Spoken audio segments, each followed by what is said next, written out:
रात के 1:23 बजे एक शांत पहाड़ी कस्बे की नींद एक तेज चीख से टूट जाती है। पुरानी हवेली से उठती वह चीख पुलिस कंट्रोल रूम तक पहुंचती है। हवेली के अंदर एक अमीर व्यापारी रवि भट्ट अपनी लाइब्रेरी में मृत पाया गया। उसकी गर्दन पर गहरे घाव के निशान थे और चेहरा नीचे जमीन की ओर झुका हुआ था। कमरे में दीवारों पर किताबें बिखरी थीं, खिड़की खुली थी और फर्श पर बैठी थी एक लड़की अन्वी जोशी। वह जन्म से अंधी थी और इस हत्याकांड की इकलौती चश्मदीद गवाह। इंस्पेक्टर कबीर माथुर एक अनुभवी और शांत स्वभाव का पुलिस अफसर केस की कमान संभालता है। वह अन्वी से पूछता है कि क्या उसने कुछ देखा, लेकिन वह देख नहीं सकती, केवल महसूस कर सकती है। अन्वी बताती है कि उसने रवि की सांसों की आवाज सुनी थी, फिर किसी के जूतों की ठक ठक और उसके बाद एक खास तरह की सीटी की धुन जो किसी पुराने गाने जैसी थी। वह यह भी कहती है कि हवा में एक अजीब महक आई थी, जैसे किसी परफ्यूम की, जो उस कमरे में पहले कभी नहीं थी।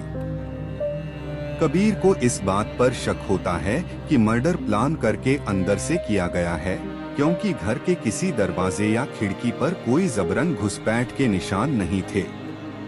सीसीटीवी काम नहीं कर रहा था और घर के नौकर छुट्टी पर थे। वह रवि भट्ट के बैकग्राउंड की जांच करता है और पता चलता है कि हाल ही में वह एक मनोचिकित्सक डॉक्टर विक्रम सैनी से इलाज करवा रहा था। कबीर डॉक्टर सैनी से मिलने उनके क्लिनिक पहुंचता है। वहां रिसेप्शन पर वही सीटी की धुन सुनाई देती है जो अन्वी ने बताई थी।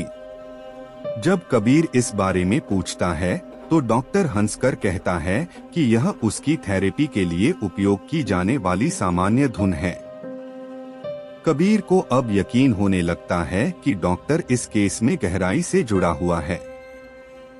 जैसे जैसे जांच आगे बढ़ती है, कबीर को पता चलता है कि रवि भट्ट ने एक जमीन सौदे में कई लोगों को धोखा दिया था, जिनमें से एक नाम डॉक्टर विक्रम सैनी का भी था।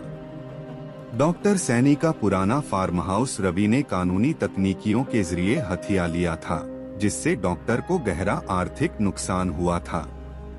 इसके कुछ समय बाद डॉक्टर एक कार एक्सीडेंट में घायल हुआ, जिससे उसकी चाल में लंगड़ाहट आ गई थी। अब केस को हल करने के लिए कबीर एक नया प्रयोग करता है। वह अन्वी को दोबारा उसी हवेली में ले जाता है, उसी समय, उसी माहौल में, ताकि वह अपनी यादों के आधार पर घटना को फिर से महसूस कर सके। अन्वी हवा में अपनी उंगलियां घुमाती है, दीवारों को छूती है, जमीन पर झुककर सुनती है और फिर बोलती है, वो बाएं कोने से आया था। और उसकी चाल में एक रुकावट थी, जैसे एक पैर खींच रहा हो। यही सुराग कबीर को सीधा डॉक्टर विक्रम सैनी की ओर ले जाता है। कबीर डॉक्टर के क्लिनिक की तलाशी लेता है और वहां उसके जूतों के पास मिट्टी के धब्बे पाता है, जो हवेली की मिट्टी से मेल खाते हैं। साथ ही उसके पुराने वॉकर पर भी खून के सूखे छींटे दिखते हैं। डॉक्टर सैनी को गिरफ्तार किया जाता है। शुरू में वह इनकार करता है, लेकिन जब सबूत सामने रखे जाते हैं, वह टूट जाता है और स्वीकार करता है, मैंने उसे मारा। उसने मुझसे मेरी जमीन छीनी, मेरा सम्मान छीना और फिर मेरी थेरेपी को पागलपन कहकर मजाक उड़ाया। मैंने उसे खत्म करके न्याय किया है।